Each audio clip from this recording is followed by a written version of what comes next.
Liebe Fische, herzlich willkommen zu eurem April-Taroskop, April 2025.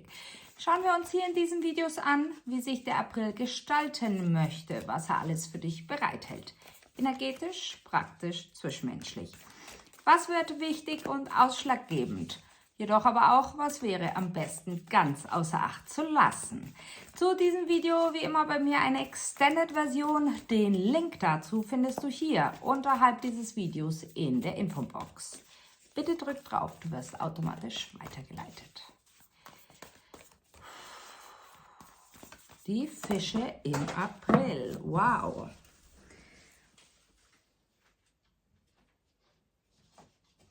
Eine Situation, ein jemand,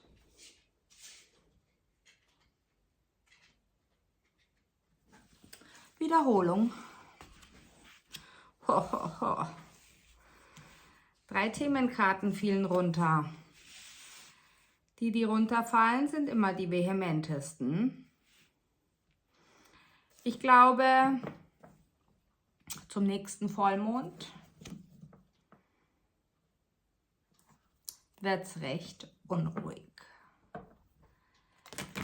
Schreibe, schreibe, schreibe. Es wird aus dir herausfließen, lieber Fisch.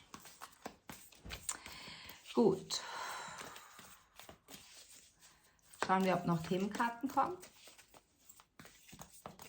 Sie sagen, nein, das war's. Gut, ich lege sie schon weg. Gut, vorab. Sie sagen, die Fische sollten sich auf das Wesentliche konzentrieren. Was ist jetzt dran?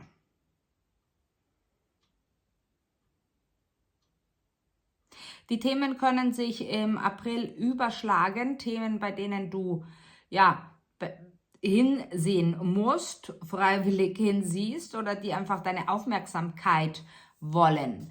Der April wird sehr, sehr bewegt für dich. Sehr viele Eindrücke und du wirst sagen, mein Gefühl täuscht mich nie. Du bekommst eine große Bestätigung bezüglich einer Illusion bzw. etwas, was du als Illusion erkannt hast oder siehst. Schauen wir mal. So, der Vollmond. Jetzt muss ich gerade mal schauen.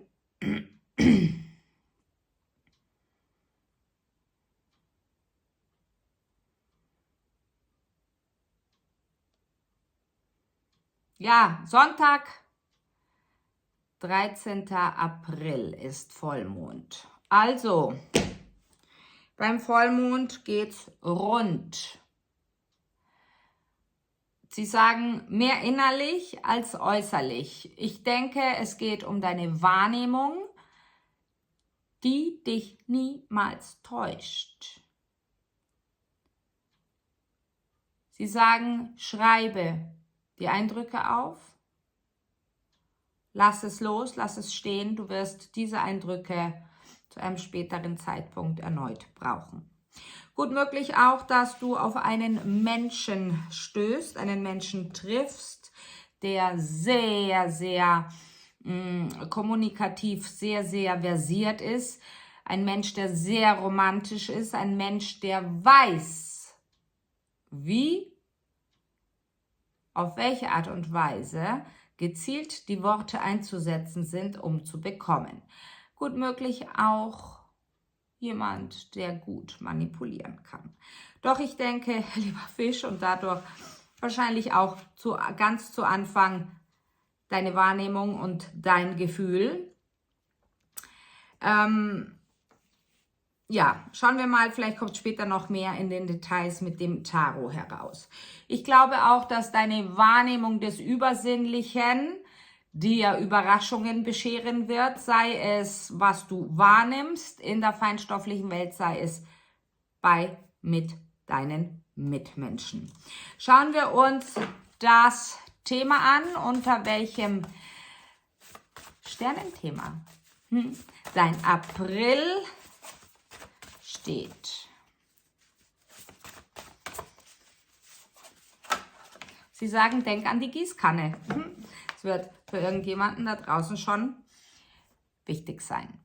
Ja, auch du, lieber Fisch, diese Karte hatte auch der Wassermann. Vielleicht bist du mit einem Wassermann verbunden, beziehungsweise mit einem Steinbock. Es geht bei dir ebenso um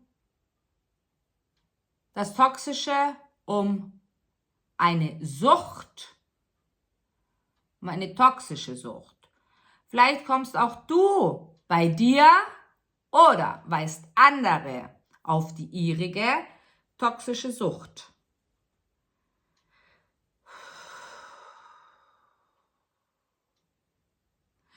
Im April darf etwas stattfinden, darf etwas geschehen, was bei dir innerlich einen Knoten platzen lässt. Dies hat definitiv mit dem Umgang im Zwischenmenschlichen zu tun, also mit deinen Mitmenschen, wie du mit ihnen umgehst oder wie sie mit dir umgehen. Du darfst erkennen, du darfst den Knoten lösen und sie sagen, es darf sich sehr, sehr vieles verändern. Achte bitte auf die Vögel, die Botschafter Gottes, achte vor allem auf große Vögel, das heißt Raubvögel wie Bussarde, Falke, Adler, achte auf Krähenvögel. Und sie zeigen mir gerade einen Pfau. Gut möglich, dass du im April einen Blender, der Kreis schließt sich, einen Blender entlarvst. Nämlich jemand, der so stolz wie ein Pfau vor dir herumstolziert und kokettiert und macht und tut. Doch du, lieber Fisch, bleibst, glaube ich, unbeeindruckt. Da beißt jemand bei dir auf Granit. Auch außerdem hat es mit einer Ehe zu tun oder einer liebenden Partnerschaft, in der Ringe ausgetauscht wurden, ausgetauscht werden. Ausschlaggebend ist der 15. April und dort, denke ich, wird das Siegel alles versiegeln, was auch immer das für dich bedeuten mag. Gehen wir in die Details. Ups. Schauen wir genau hin. Na, ich werde das Deck wechseln. Gut. Die Fische im April, bitte. Ich denke, es geht auch Hauptthema Abhängigkeit. Von was machst du dich abhängig? Wer ist von dir abhängig? Wer macht sich von dir abhängig? Generell das ganze Thema der Abhängigkeit. Und zwar aber im negativen Sinn, denn es geht ja hier darum, dass du erkennst, wo die Sucht ist, wo die Abhängigkeit ist, wo das Toxische ist, was dir nicht gut tut. Das Universum gleich zu Anfang möchte dir Klarheit schenken. Sobald du diese Klarheit erlangt hast, geht es nicht darum, es gleich deinen Mitmenschen quasi kundzutun, ins Gesicht zu schleudern, sondern es geht darum, mucksmäuschenstill zu sein und das erstmal zu verinnerlichen und integrieren. Es ist nämlich richtig, richtig groß. Darüber wirst du auch erkennen, was eigentlich, sie sagen, ein Fass ohne Boden, was das Unterbewusstsein eigentlich für ein Fass ohne Boden ist. So, was man verdrängt, was man sich gar nicht bewusst ist, nicht mehr bewusst ist oder auch, dass vielleicht das Bewusstsein über das Unbewusste, dass das Bewusstsein über das Unterbewusstsein niemals erlangt werden kann. Wow!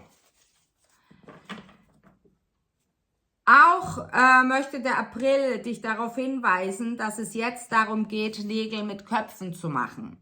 Das heißt, der April meint es etwas ernst mit dir, möchte, dass du dich eben um das kümmerst, was ansteht. Du entscheidest die Prioritätenliste. Du entscheidest, ob es jetzt ansteht oder ob es erst Ende Jahr anstehen darf. Es geht um Sachliches. Jemand, der, wie gesagt, der dich beeindrucken möchte, jemand, der da vor dir hin und her tänzelt, den setzt du schachmatt mit, ich denke, einem Satz oder zwei gerade mal so gewechselten Worten, denn du lässt dich von niemandem mehr, weder vom Feuerzeichen noch vom Luftzeichen, an der Nase herumführen bzw. beeindrucken. Du bekommst im April sehr, sehr viel Klarheit darüber und du bekommst eine neue Chance, etwas anders zu machen oder überhaupt etwas ins Leben zu rufen. Auch wird dir bewusst, dass es für irgendetwas ganz Bestimmtes noch ein längerer Weg ist.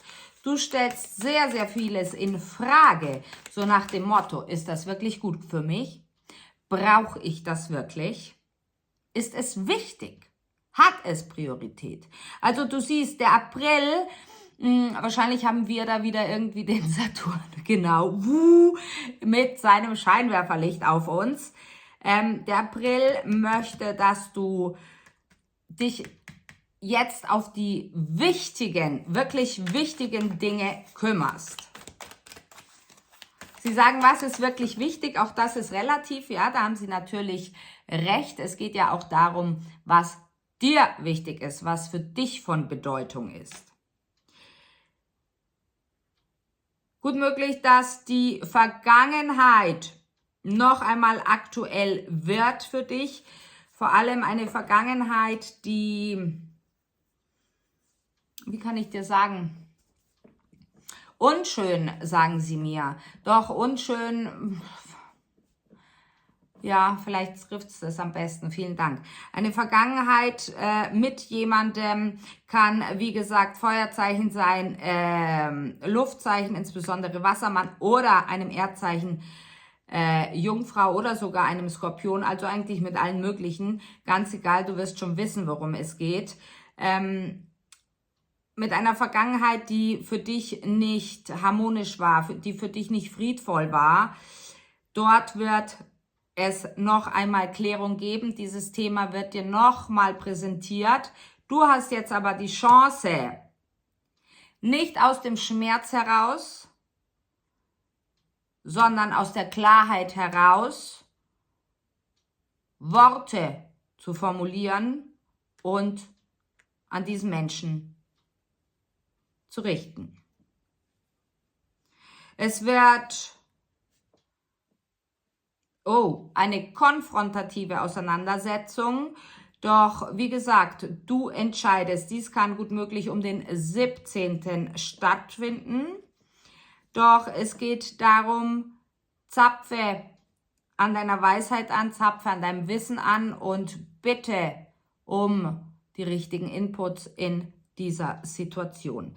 Es hat, glaube ich, gar nichts mal mit jetzt einer unangenehmen Situation zu tun oder einer Situation, vor der du Angst haben musst.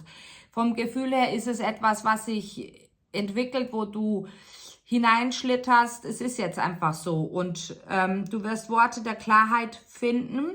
Du wirst auch währenddessen sehr viel Klarheit generieren dürfen und ich glaube, es ist wichtig, eben für dein Unterbewusstsein, auf das dieses fest verschlossene, festgetretene gelockert werden darf und der Druck des Schmerzes entweichen darf.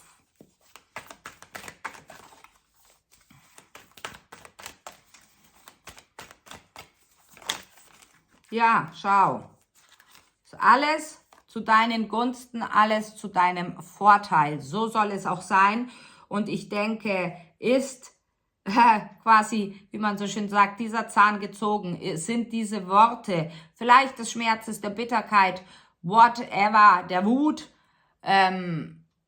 ausgesprochen. Natürlich nicht, dass du sie entgegenschleudern sollst. Ich glaube, du hast gar nicht so viel zu sagen. Es werden 1, 2, 3 Sätze sein, die aber sitzen und die alle Informationen beinhalten, die du gesammelt hast.